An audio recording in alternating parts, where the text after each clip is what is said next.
Hey everyone, Richard here with pdmac for this week's author reading of Throne of Deceit. We're picking up with 17 and 18, so we'll just go ahead and jump into it. Chapter 17, Gwen. The image of the slaughter from her vision came to the forefront of Gwen's mind. No, she said, that's not possible. How do you know that for certain? Tobias asked. Look at me. I'm nothing special. A princess would be, Gwen shrugged, better. She'd be beautiful and you'd just be able to tell. I don't know. You don't think you're beautiful? Not really, Gwen replied. I do, Tobias said. He turned his attention ahead, which Gwen was grateful for. Her cheeks were flushed, and she couldn't believe Tobias had complimented her like that. She did find him on the handsome side, but she had never looked at him in that way before. Yet as she thought about it now, it was possible that he was compatible with her. Gwen debated with herself on what to say, but ultimately decided to keep her mouth shut. There were pressing issues, and a possible romance wasn't what she had in mind, at least not yet. The trip should have taken the better part of a single day, but as multiple problems arose, mainly with the horses, it took 2 days to reach the outskirts of the outpost. By the time the structure was within eyesight, they lost almost half their horses to a mysterious illness that caused the animals to weaken and collapse. Emil had looked them over, but was unable to find what caused it. All of the rebellion members were still accounted for, and most everyone was in high spirits despite the setbacks. There were a few grumblers, but they were quickly reminded of their mission by their fellows, and the complaints were silenced. Roland ordered them to set up camp and called a handful of men to his side, including Tobias. Gwen stayed out of the way and watched the others methodically erect tents and build a makeshift stable for the horses. Gwen walked to the edge of the camp and stared at the stone structure, wondering where the soldiers were keeping her father. Eridor had said he wasn't doing well, but Gwen wasn't sure what that meant. Had he meant physically or mentally? Gwen berated herself for not asking questions. Hang in there, she whispered pleadingly. We're coming for you. It was midday, and the sun hung overhead, the heat beating down mercilessly. There was no breeze to offer any respite, and the black clothing Gwen wore made her misery increase. Tobias eventually joined her, standing there like a silent guardian. What's the plan? She asked. Roland wants to wait until night to begin the attack. He said the darkness will work in our favor and allow us to get close before we're spotted. Do you think they can see us from there? If we can see their walls, it seems likely they can see us. It's possible, Tobias admitted, but they don't know we're coming, so they shouldn't be on the lookout for anything out of the ordinary. And if they do spot us, they'll probably assume we're merchants. Gwen hadn't considered that. Given the season, that seemed a logical assumption. Merchants frequently pass through Dawsbury this time of year, so it wouldn't be odd to see a group of them camped out beside the road. Still, something didn't feel right to Gwen. I'm scared, she confessed.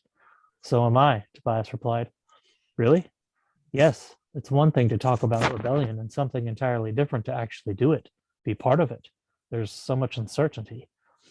Gwen was relieved to know she wasn't the only one feeling that way. She'd mistakenly assumed her father had been wrong to tell her to find Tobias, but little by little, she'd come to see the wisdom of his request. Tobias was a good man, and she was glad to have him at her side. When it gets dark, what are we doing? Gwen asked. Roland is sending a few scouts ahead to make sure there are no surprises. Then the rest of us will move in. The majority of us are going for the main building there. Tobias pointed to the largest part of the structure. Smaller groups are going to hit the other two. Am I going with the largest group?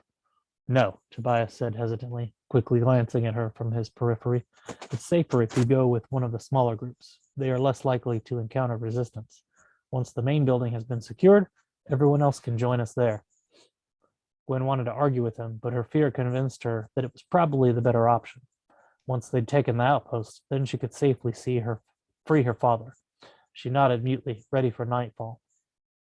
The time passed slower than Gwen cared for, despite the fact that she tried to keep herself busy. She helped with food preparation, used whetstones to sharpen the blades of swords, and batched loose arrows together for quivers. After she'd assisted with everything she could, it wasn't quite dusk yet. She spotted Emil standing alone near one of the tents and walked over to her. I'm guessing you're going with the main group? Gwen asked. I am. Roland said I'm too valuable of an asset not to. What about you? No, I'm going with one of the smaller groups. Is that what you want to do? I can convince Roland to let you come with us. No, it's fine, Gwen said. I don't think I'm mean enough to fight my way into a fortress. Emil snorted, but she had a smile on her face. Wait until life spits on you enough, then you'll get mean. Other than your ex-husband, have you killed anyone? Yes, Emil answered without hesitation. The world can be a brutal place. I found it's always better to strike first. Gwen thought that perspective was a bit harsh, but she didn't know everything Emil had been through and didn't want to judge the woman. There are two things I value in this world, Emil added, money and power. They rarely come one without the other. Why help with the rebellion then? Eridor said their resources are limited compared to the king's. Some things are a mystery, Emil replied, smiling again. I'm going to rest until dark. I suggest you do the same. Gwen was physically tired, but her mind was too alert to sleep. She watched Emil disappear into the tent, then walked to her own and tried to sleep. Between the heat and her thoughts, it was impossible. She resigned herself to just lying there and let her mind wander until it was dark.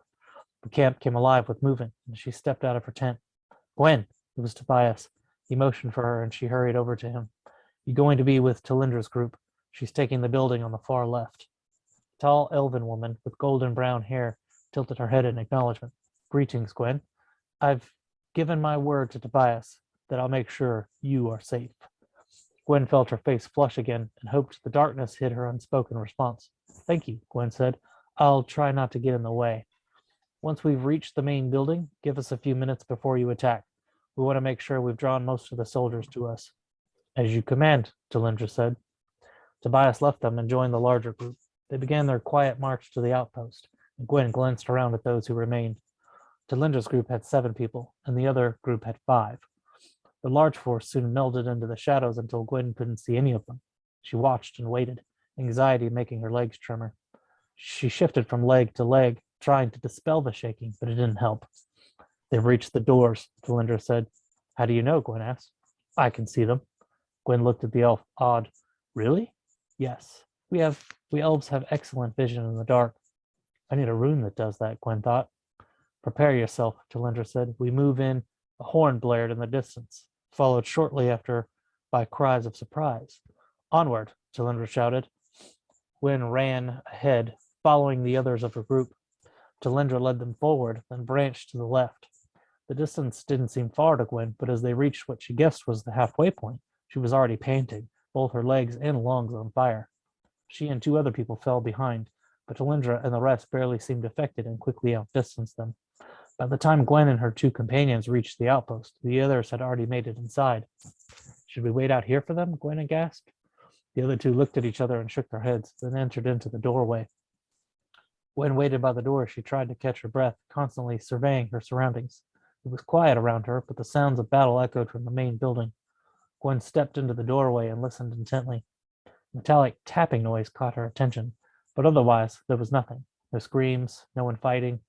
Curiosity convinced her to see what the noise was, and she crept down a long, narrow hall. Several doors lined each side, most of them open. Gwen glanced inside each one, but there was nothing of interest until she reached the last door before a stairwell. The tapping noise came from within, and Gwen risked a look inside. A dwarf, one of her party members, was trying to break a lock on a wooden chest. He glanced up at her and offered a nod, then went back to his work. Footsteps reverberated from the stairwell, and Gwen saw Talindra and the others coming down. There's no one in this building, she said. We checked everything. A source told us there should have been soldiers in here. What does that mean? Gwen asked. It might be a trap. I thought Roland said everyone had kept quiet. As far as we know, they did. That doesn't mean there isn't a spy in our midst. We need to get to the others, make sure they aren't being overwhelmed. Talindra led the charge out into the small courtyard and across to the main building. Gwen spotted a few bodies on the ground, both soldiers and rebellion members. She didn't see Tobias among them and breathed a sigh of relief. Something whizzed past Talindra's head, and Gwen stopped in her tracks as an arrow struck the ground a few feet away. Archers, someone cried. Gwen rushed into the building, pausing at the doorway. Blood covered the floor, and there were more bodies.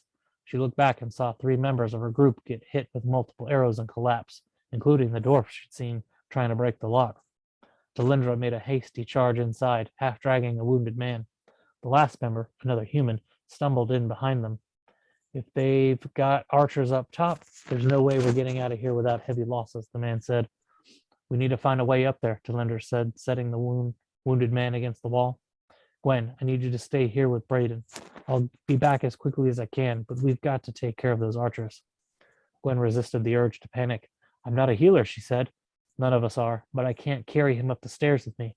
Just keep pressure on his wound until I get back. Can you do that? Yes, Gwen answered. Good. Stay here. Talindra and the other human left. Gwen knelt beside Braden and pushed her hand over the wound on his chest. A piece of a broken arrow shaft stuck out, and Gwen had to spread her fingers around it to put pressure on the wound. Blood seeped out anyway and coated her hand. Braden groaned weakly, his eyes closed. Gwen swallowed hard, hoping the man didn't die, but the wound looked bad. Where are they? She asked impatiently. The sounds of battle were getting less frequent, and Gwen didn't know which side was winning. Braden's body slumped a bit and went still, his chest no longer moving. Gwen removed her hand, wiping the blood onto his clothes. He was dead, and she knew it. She stood and went in the same direction Talindra had gone. There were more lifeless bodies, and she stepped over them as she navigated her way along the hall. A hand grabbed onto her ankle, and she screamed, jerking her foot away. It was a soldier. The man was surrounded by a growing pool of blood. Help, he rasped. Where's the prison? Down below, he stuttered. Please help me.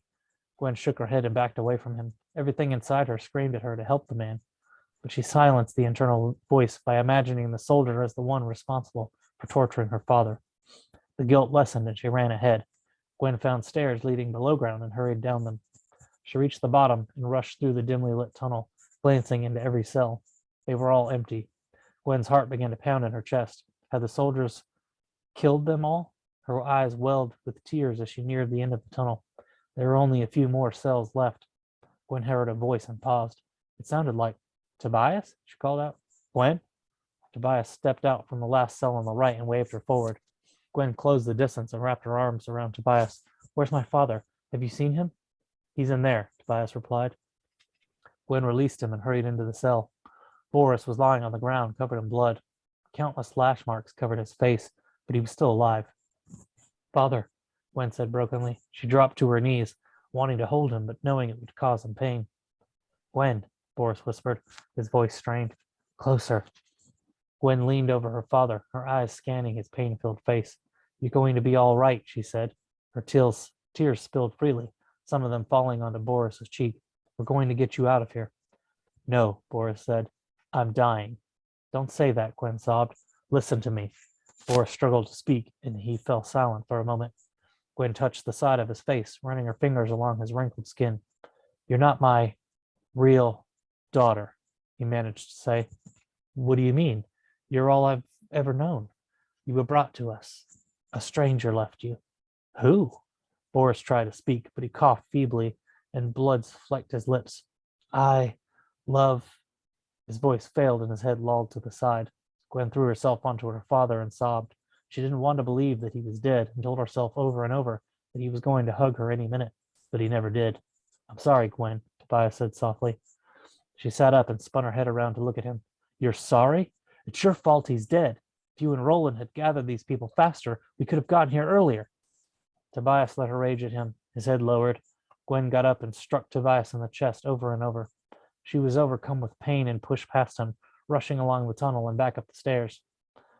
Gwen could hear Tobias following her, and she ran as fast as she could, not thinking about anything except escaping her grief. She entered the courtyard and kept running. Gwen, Tobias shouted from behind her. She turned around to unleash her anger at him again and spotted the shadowy silhouettes of archers on top of the outpost, the archers that she had completely forgotten about in her anguish. Time slowed. There was a click, a whizzing sound, a wet thud. Tobias dropped. No, Gwen screamed. Chapter 18, Connell. For 2 days, they traveled south through the mountainous dwarf kingdom. Connell teamed up with Briok and Torgreth, leaving Voldar to travel with Drustin. They should get on well, Torgreth chuckled. They're both grumps. Before setting out on their journey, Connell had admired the walking staffs Briok and Drustin had in hand. Where did you find those? Had these made some time ago, Briok replied, holding out the smooth ebony staff crowned with a carved dragon's head, 2 emeralds set in place of his eyes. Here, he handed the staff to Connell. By the gods, Connell sputtered, surprised at the near weightlessness heft of the staff. Yet the wood felt hard and dense. What sort of wood is this? It's called dragonwood, Drewston answered, shifting an irritated look at Briac. And before you ask, you can't find it anywhere anymore. When the dragons died out, so did their forests. But you said you knew. We better get going, Briac interrupted, shooting a keep your mouth shut about dragons look at him. Giving Drewston and Voldor an hour head start, they had been careful to stifle the urge to catch up. They had to shoot horses that Voldor reminded him that dwarves don't ride horses. We have ponies. And I don't know we're gonna find a dwarf ponies around here. O'Connell had been through parts of the northern tips of the kingdom back in his highwayman days. He was impressed with the beautiful ruggedness of the land, the thickly forested mountains, and the small villages, the stone-hewn cottages, and the friendliness of the citizens. Even the border guards were friendly. When they had approached the border station, Torgrith took the lead. Let me do the talking. While Briac and Connell patiently waited by the border barrier, Torgrith ambled over to the two guards. Connell couldn't hear what was said, but he saw the guards point at Torgrith and grin. After a bit of conversation, the barrier pole raised, and the travelers wished a good trip. Once they were out of earshot, Connell asked, "What did you say to them?" Torgrith smirked and leaned over. "They're cousins of mine on my mama's side. Pointed at my clothes and said it didn't matter what I wore. They knew who I was. Told me to be careful because they're still looking for me and Voldor. Said Voldor and Drewston were about an hour ahead of us. They'll keep good and quiet for us. They don't like what's been going on either." That was 2 days ago. Since then, the trip had been remarkably uneventful. The inns had the usual one or two big people rooms where the beds were larger, but the tables and chairs were lower, and Connell felt like his knees were hitting his chest when he ate, though the ale was good. They were an hour from Morindir when they met up with Drewston and Voldor, waiting in a clump of trees by the road. The road curved around a low hill before opening up to a wide valley. In the distance, the city lay tucked against the mountains, a double gate in the middle of the tall, sloping crenellated walls. Carved into the mountain behind the sprawling city was the citadel, the castle keep of the king of Grimdir. Flanking the wide iron doors stood two granite statues 20 stories high of ancient warriors in helmet and armor, their hands resting on their swords. "We need to find a place to stay," Drewston commented. "If the inn is still there, let's meet at the Stag and Boar." "You've been here before?" Torgrith said, surprised. "A long time ago." "The inn's still there. It's a good choice. Out of the way." "Give us an hour head start," Drewston said. 2 hours later, Connell experienced the critical stare of the guards who studied him and Briac with overt mistrust. "What's your business here?" one guard gruffly asked, ignoring Torgrith. "Now, just a minute, you," Torgrith bowed up. "Since when do you harass folks that want to do business in our city?" "Business? Bah. If you're a merchant, where's your stuff?" He abruptly frowned. "You look familiar." "Well, you don't," Torgrith retorted. "And who said we were merchants? We're traders. Now, can we be on our way?" The guard hesitated, then flipped a hand, waving them through. "That was quick thinking," Connell quietly complimented as they walked through the gates. Torgrith chuckled. "First thing I could think of." The dwarf led them through the crowded streets. Despite the obvious abundance of dwarves, there were enough humans and even a few elves among the cacophony that Connell's and Briac's presence was not unusual, though Connell noted the curious looks of some of the residents, while the others seemed quite indifferent. Torgrith turned off to a side street, well before the main market square. Another side street later, and they stood before the hanging carved wooden sign of the Stag and Boar. Entering the inn, Connell glanced around the main room, seeing Drewston and Voldor seated in the corner. "About time you got here," Voldor groused. Connell had yet to pull a chair out when the inn's door opened and a dozen guards burst in. Catching sight of the new arrivals, they swarmed towards them. "Hello, Voldor, Torgrith," the sergeant of the guard said with an arrogant grin. "Nice of you to come home. Who's your friends?" The sergeant was a stout dwarf with his dark brown beard done up in braids. "Hello, Bargren," Voldor sneered. "I see they let you out of your cage again." "Huh. Aren't you the comedian? Dressed for a part to play? Which part are you playing? The whiny little girl or the idiot brother?" "Well, I tried out for those parts, but they said you were playing both. It was a stretch of acting, but they said you were perfect for the parts." He sipped his ale, his eyes locked on his adversary. Several of the guards did their best to hide their smirks, while Bagran, unable to think of a repartee, pursed his lips. You've been missed, Bagran said, and the king wants you back. You mean Havard wants us back? Don't matter who. You coming peaceful? What about my friends? He wants to see them too. Why? They're not dwarves. They're just merchants. Bagran barked a laugh. Merchants? Y'all better get your story straight. We're not here to cause trouble, Brock placated, spreading his hands as if to show deference. Of course we will come with you, Captain. Sergeant, Bagran corrected, though flattered. Ah, my apologies. I naturally assumed you were an officer, as my experience in other kingdoms is that a king always sends a person of high rank when wishing to personally see someone. It is obvious the king must hold you in high regard. Yes, well, of course he holds me in high regard. He preened before casting a condescending eye on Voldar and Torgreth. Unlike someone else here who chose to tuck tail and run. Does it have to be right this minute? Connell pleasantly asked, his plan to sneak into the citadel crumbling like a house of cards. I haven't ordered yet. Your drink and wait. Come on, Voldar said with a long-suffering sigh, scooting his chair back and standing. Let's get this over with before Bagran says the king is going to make him a general. Bagran led the way through the city, a group receiving a mixture of stares, some curious, others more of a scowl at the king's guards, who chose to ignore the deprecating looks.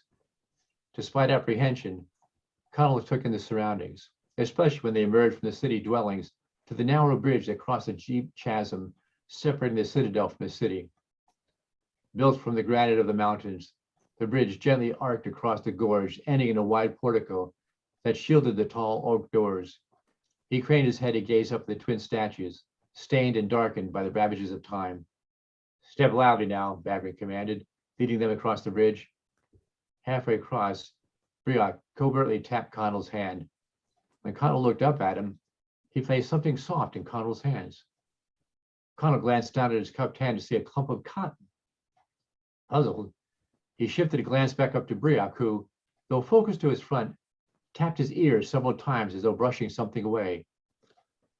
Understanding swept through Connell, and he slipped the cotton into his pocket.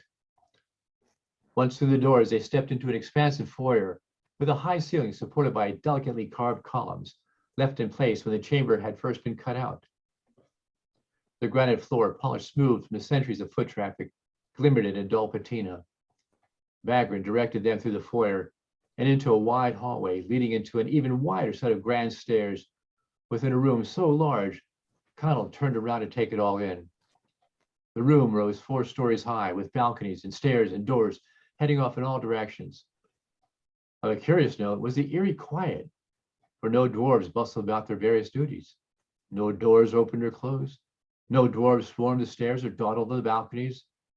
It was as if everyone had gone home, leaving the room to whatever ghosts might linger. Awfully quiet in here, Connell commented. Shush, Bagran reprimanded.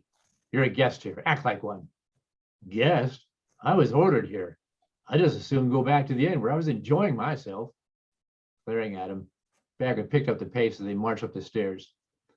Another hallway met them at the top of the stairs. They were halfway down when Bagran stopped. We're almost to the king's hall. Here's the rules. When you step through the door, you will kneel. Then walk to the middle of the king's chamber and kneel again. If King Brarkin recognizes you, he will tell you to come forward. When Havard tells you to stop, you stop and kneel 3 times. You wait until the king speaks to you first. When you're allowed to speak, you will begin with the greeting, blessings and peace upon you, great king. You are to bow each time you're requested to speak. Do not avert your eyes, but look at him directly as an honest dwarf would. What? Boulder exclaimed. What kind of crap is this? Who came up with this garbage? Who does he think he is? Some sort of god? I'm not going to do all that nonsense. He defiantly folded his arms. Then you will be compelled to do it. You have no choice. I do have a choice, Boulder snapped. He turned around and started walking back to the stairs before breaking to a run. Stop him, Bagran ordered, but it was too late.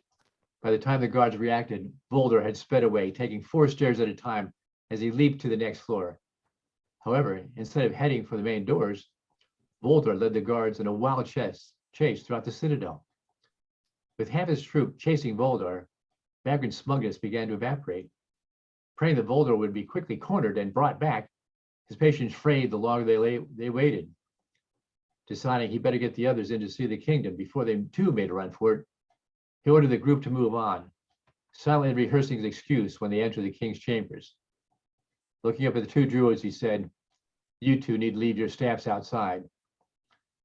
Briac placed a gentle hand on Bagram's arm, fixing him with an intense stare. "You want us to take our staffs with us? We're just old men, and you know we need them." Bagram blinked as he stared back at Briac, surprised he hadn't noticed how decrepit the man was. He shifted a look at Drustin, noting the same age frailty. "Well, yes, of course you may take your staffs with you." "Thank you." Connell frowned at Briac, who put a finger to his lips, then pointed to a rune on his arm. At the end of the hall, two guards lounged next to the doors of the king's chamber, chatting amiably, though obviously bored. Unaffected by the approaching group, they languorously reached to open the doors, one guard stifling a yawn. "Wake up, you two," Raglan growled. Ignoring him, they swung the doors open, waited for the last dwarf to enter, then closed the doors behind them, and resumed their desultory dialogue. The room was not large or grand as Connell expected.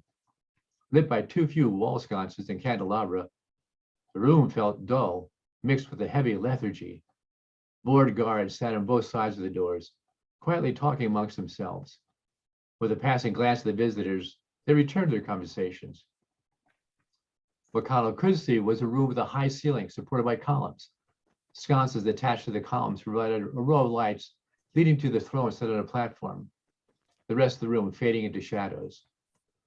Rorken sat on the throne, an overly large high-backed chair draped with animal pelts, his feet barely touching the floor. The brooding face, wrinkled with age, stared vacantly at the floor, his white beard flat across his protruding belly. The hairline had receded so that only the black back and sides of his head sprouted close-cropped white hair. Beneath the woolen mantle, a sharp chainmail glimmered in the reflected light. The once powerful arm that had wielded a stout double-bladed axe in battle had grown soft.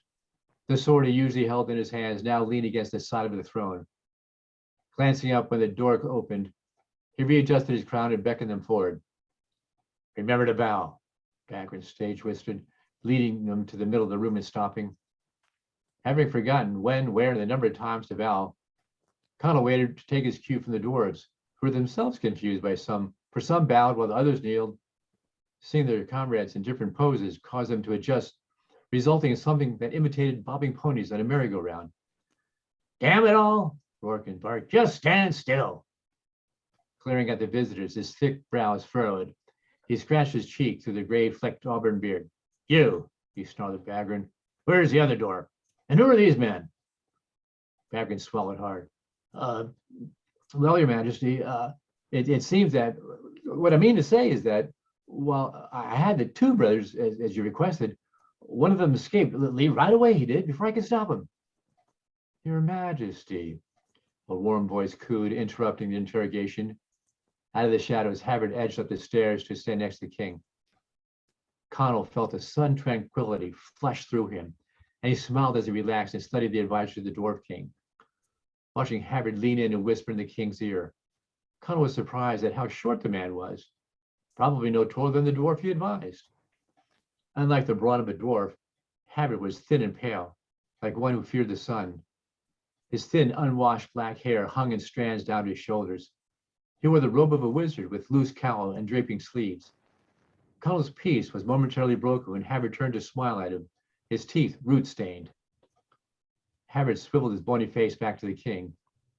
"My lord, are we not absent a dwarf? The very one causing us the most trouble?" When he spoke, the room filled with a sweet calmness, infused with lethargy and an overwhelming urge of floating serenity. Connell felt Briac nudge him and shot a quick glance to see him rub his ear. Taking the hint, Connell separated a piece of the cotton and, pretending to scratch his ear, stuffed the wadding into the hole. He paused, plugging the other ear, then noticed Havard shifting his gaze towards him. "Where's Voldar?" the king demanded, glaring at Torgreth. "Don't know," he shrugged.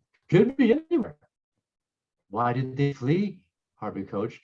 "Yes," Rorken nodded. "Why did they flee? Why did you flee?" "Didn't like making witchcraft spells for him," Torgreth answered, beginning to slur his words. Avoiding the subject, Havard leaned into Rorkin. Who did he bring here with him? Are they spies? Have Volder and Torgrith turned against you? Are these men really assassins come to kill you? We are simple merchants looking to trade, Drak spoke. Connell struggled to place the other wadding in his rear, as though some terrible force clamped his body in place. Straining against the force, he bent his head down closer to his hand, just in time to hear Torgrith's detached voice say, They're not merchants. They're assassins come to kill you. Whew. It's getting crazy. All right. That wraps it up for this week. And next week, we'll be doing the final 2 chapters of this book. So all the action is primed and ready to go. We'll see you guys next week.